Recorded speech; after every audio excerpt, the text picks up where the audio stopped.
Hello, I'm Paul Carroll, technical writer for Digital Photo, and welcome to this Photoshop Made Easy video tutorial on using the crop tool.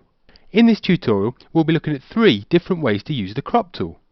You might think it's a pretty straightforward tool, but we'll be explaining some of the advanced options and show you ways of using the tool more creatively.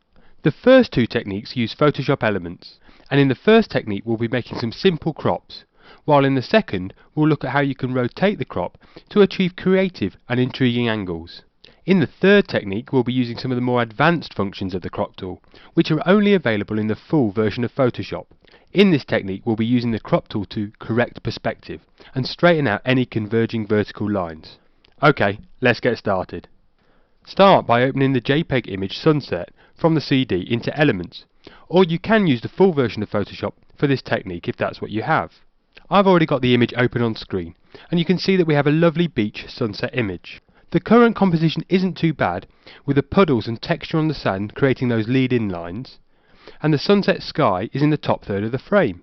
A stronger composition, however, would have the silhouetted surfers more prominent in the frame, so we'll be looking at making some simple crops to improve the composition. In the first crop, we'll be keeping the aspect ratio, that's the shape dimensions of the image, the same as the original. To do this we first need to select the crop tool from the toolbox. So I'll go across to my toolbox and you can see the crop tool is about halfway down. Now under the aspect ratio menu, which is up here in the options bar, click on the downward arrow which currently says custom and select use photo ratio from the list. Now if you're using the full version of Photoshop for this technique, you'll just need to click on the front image button, which is also on the options toolbar. With this option selected, you can now see within the other boxes in the options toolbar, the width, height and resolution boxes, that the current dimensions of our image have been set. And what this means is that when we make a crop, it will assign the same image dimensions and resolution of the image as it currently exists. So when you make the crop, the pixels within the crop will be resampled and the image remains the same size and resolution. Just one note of caution, when you're making a small crop into an image, you may not want to keep the resolution the same, because the level of pixel resampling required will affect the image quality and lead to a badly pixelated image. With Use Photo Aspect selected, however, you can simply highlight the figure in the resolution box and then delete it, which means the height and width dimensions will remain fixed, but the pixels won't be resampled. Instead, the resolution of the image will be reduced automatically. I'm going to hover the crop tool cursor over the top left hand corner of the image, click and hold my left mouse button, and then drag a crop marquee bounding box over the entire image. And if I release my left mouse button, you can now see that we've got an active crop bounding box across the whole image, which we can adjust using the control handles in the corners of each image. So if I hover over the handle in the bottom right hand corner and again click and hold my left mouse button, I can drag the bottom right hand corner of the crop bounding box into the image to the position I want to make my crop. Now you'll notice that the areas outside of my active crop bounding box are now slightly masked, and this is referred to as the crop shield. Photoshop users can change the colour and opacity of the shield up here in the options bar, but Photoshop Elements users will have to set the options for the shield under the Edit Preferences menu. I've currently got the preferences of my shield set to the colour black with a 70% opacity, which I find useful for masking out a lot of the image, but still allowing me to see some of the image below, which assists when I want to make my crop. If I just cancel this current crop for a minute and go up to the Edit menu and down to Preferences and across to Displays and Cursors, you can see it's at the bottom of the Display and Cursors options that you can set the options for the crop tool. So you can use or not use shield, set the colour, so I'll just change the colour to red for an example, and drop the opacity to say 50%. Click OK, and if I make my crop again, you can now see that the shield is red with a 50% opacity. Okay, so I just want to adjust the crop on the left hand side. So if I go up to the control handle in the top left hand corner again click my left mouse button and hold it down and drag the crop bounding box towards the center of the image, you can see that I'm recomposing. And what I want to do is I want to drag this crop so that I keep the balance of the picture roughly the same, with the sky being in the top third and the two silhouetted figures being around the rule of thirds power points. So that looks about right, and I can just accept my crop either by pressing the return key on the keyboard or by clicking this green tick. And so there we are. If I just enlarge the view a little bit, you can now see that the silhouetted figures have been given a bit more prominence in the frame, but we've kept the balance and the leading lines with the foreground interest roughly the same as on the original shot. There are also some alternative and more creative simple crops that you can make. If I just go up to the edit menu and undo my initial crop, and I hold down the control key and press the minus key on the keyboard a couple of times just to zoom out and give me a little bit of space around the image. I'll then go up and change the aspect ratio, which currently says use photo ratio, and take that down to no restriction. And again, if you're using the full version of Photoshop, you can reset this aspect ratio simply by clicking the clear button. Now let's drag another crop marquee bounding box over the whole image. So by using the corner control handles again, we can drag the crop bounding box around and create some different looks. So for example, we could have a horizontal panorama or indeed a vertical panorama, which, as you can see, each of those effects just gives the image a slightly different look and is bringing in different elements into the picture. If I just cancel that, and you can do that by using the red no entry symbol, you can experiment with other non-standard aspect ratios. For example, if I hold down the shift key on the keyboard, hold down the left mouse button and drag another box, you can see that this time I'm getting a square aspect ratio. And another useful keyboard shortcut to know is if you hold down the Alt key and the Shift key on the keyboard and then use one of the control handles. Again, holding down the left mouse button and dragging, you change the crop from the center point of the image so that you can see we're affecting all the sides of the crop bounding box when we hold down the Shift and the Alt keys. So there we go, and again we can just hit the return key or click the green symbol to apply the crop. Okay, so let's move on to our second technique. So I'll just close down our sunset picture, don't want to save, and this time just open the JPEG image street from off the CD. I'll just drag mine into elements here, and you can see that we've got a strong urban portrait which got great lead-in lines here from the bottom of the frame. But this time we're going to use the crop tool to again change the composition, but also alter the angle of view, which will give the image some more energy and dynamism. So we've still got our crop tool selected. If you haven't, then obviously go over to the toolbox and select it again. And under the aspect ratio, go up, and again we want to select use photo ratio from the menu. Now we need to accurately line up our crop, and to do this we'll need the rulers visible. So if you don't already have them visible, go up to the view menu and down to rulers, and you can see that they've appeared at the top and right hand sides of the screen. And if you just right click on one of the rulers, you get a list of which measurements it's using, and we want to make sure that centimeters is ticked. So now hover your crop cursor icon over the image, and we want to line up the start position of the crop 4 centimeters in from the left hand side of the image and 2 centimeters down from the top. Now holding down your left mouse button, you can just drag the crop bounding box across the image, and we want to take this crop across to around 26 centimeters in from the left hand side. And if I just release my mouse button there, again we've got our bounding box up, and you can see within that box the figure should be just on the right hand third of the image, so that's a good composition. And these white lead-in lines of the white road markings, they should just be within the frame so that we're not chopping into them in the bottom right hand corner. Next, to rotate the crop, what we need to do is just hover our mouse over one of the corner control handles until you see the rotate symbol, which is this curved arrow. Now holding down your left mouse button again, you can rotate the image to the left, or rotate the crop bounding box to the left, should I say. And what we want to do is we want to rotate it so that the top left hand corner reaches the top of the frame. But we don't want to go too far, because what we'll do is we'll go above the image, and if we applied that crop, the resulting image would end up with some white patches here and here where there's no image to crop. So make sure you don't go too far, and we just want to rotate the image so that we can get the maximum rotation out of it, and that's about there.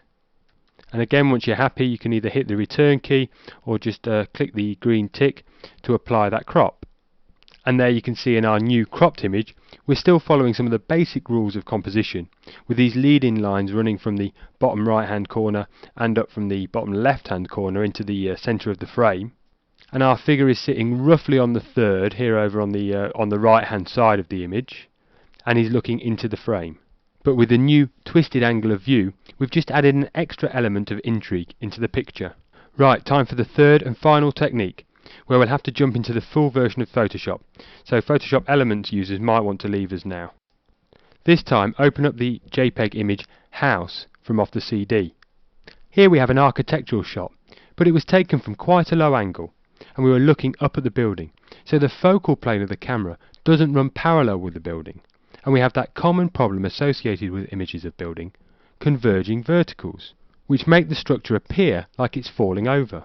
The composition of the shot could also be improved by losing some of this dead space in the sky and down the left hand side of the image, to make the building and its reflection in the puddle a bit more prominent within the frame.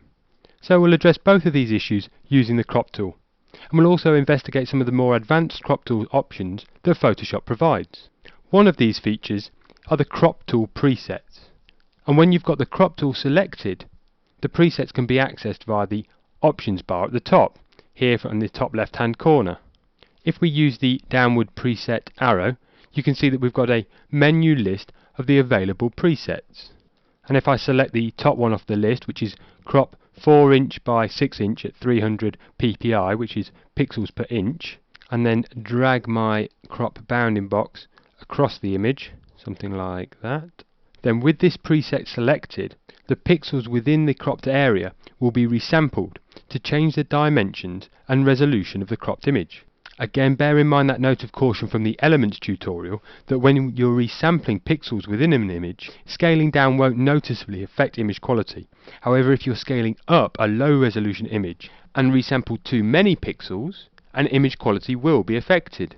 Okay, I'll just cancel this current crop, which I can do by pressing the escape key on the keyboard, and show you another feature of the presets, which is creating your own custom preset. To do this in the options bar, what you'll need to do is enter the dimensions that you want your new image, and I'm going to create a preset which is a A4 size image at 300 ppi, which will be print resolution. So in these boxes at the top, I need to enter the dimensions of A4, which will be a width of 21 centimeters because we're in portrait orientation, with a height of 29.7 centimeters, and I'll leave the resolution at 300 pixels per inch. And with those dimensions entered, if we click on the downward arrow again in the preset menu, and then use this little arrow on the right hand side of the preset palette, which will just give us a new little fly out menu, and from the top of the list we can select New Tool Preset. Now this preset will use the figures that we've put in the options bar, and we need to give it a name to save it, so I'm going to call mine A4 Print Resolution and click OK. And now you can see that our custom preset is saved under the preset list with all of the standard ones.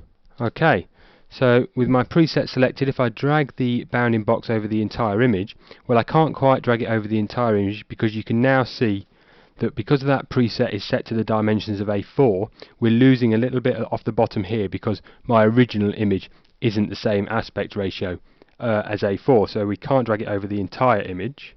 But again, same as the Elements tutorials, if we just use the corner control handles, we can drag in the crop bounding box and line it up where we want. So I want to keep in the top part of the cloud there. We can lose a little bit of this dead space on the right hand side and towards the bottom, but I don't really want to crop into that puddle at all. I wonder whether I can just move it across slightly. Somewhere like there looks about right. Okay, so now we need to address those converging verticals, and to do that we really need to be looking at the image at 100%, otherwise we're not going to make the correct adjustments. Now we can't use the zoom tool because we're already in the crop tool and we've got an active crop on the go. So to zoom in, we're going to have to use the figure in the bottom left hand corner down here. You can see that it's currently reading 12.5%, but if I just enter 100% into that box and press return, I zoom right into 100%, and then holding down the space bar and using my left mouse button, we can just scroll across the image. Now what I need to see on screen is I need to see the edge of our crop bounding box here, and I also need to line it up with the right hand edge of our building.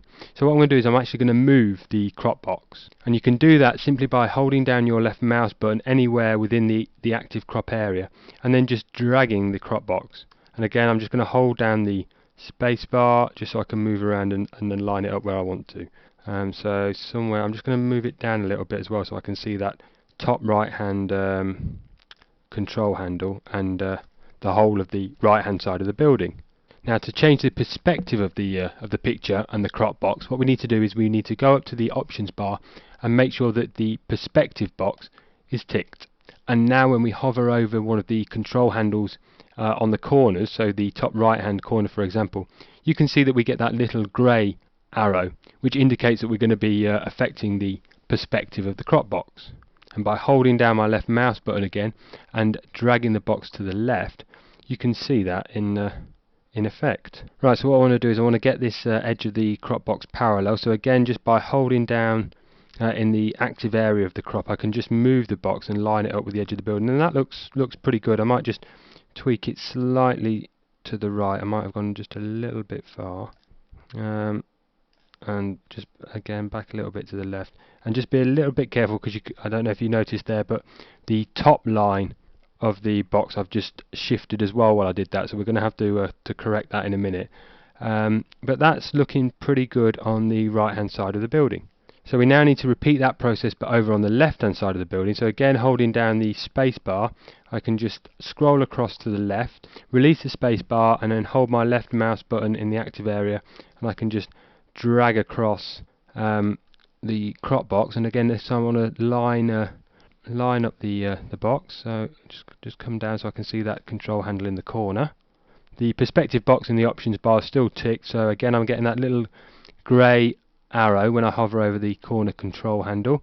Click with my mouse, and this time the box and the perspective needs aligning to the left, so I'm just going to drag the corner out to the left. Again, I'll just shift the box to see how I'm doing, whether I've got it parallel with the edge of the building. You can see that I still need to go a little bit further, so just drag it again and just shift it, and that's looking okay. Maybe just a little bit more. Okay, that should do it. So with those adjustments to the crop bounding box made, we can zoom back out to full screen. So I'll just enter a figure of 15% in that bottom left hand corner, and there you can see our adjusted crop box. I'll just reposition the house sort of where I want the crop, so that it's back in the house is back in the center of the frame. And I just need to address this issue where I just pulled up that handle a little bit in the top right hand corner, so let's just straighten that up. There we go.